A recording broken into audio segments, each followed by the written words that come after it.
In this video, we're going to cover the first two stages of Erikson's stages of psychosocial development.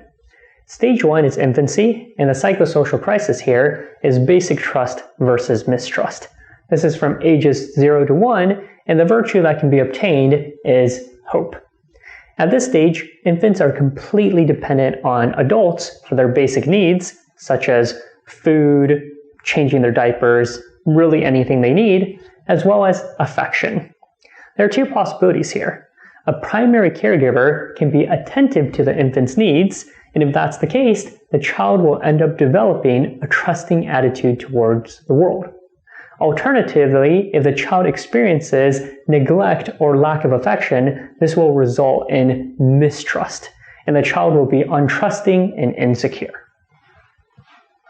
Stage 2 is toddler, and the psychosocial crisis is autonomy versus shame and doubt.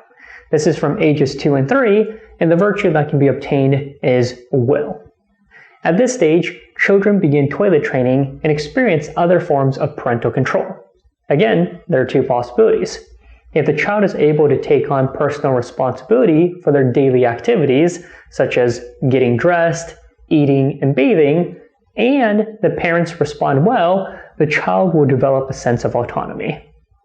Alternatively, if the parents are too critical and unsatisfied with the child will develop a sense of shame and self-doubt. If you enjoyed this video, please consider subscribing to our YouTube channel and clicking the bell icon for notifications. We release new videos every week covering the highest yield content on the MCAT. Plus, you can check out the video description for links to useful resources like our MCAT Prep mobile application.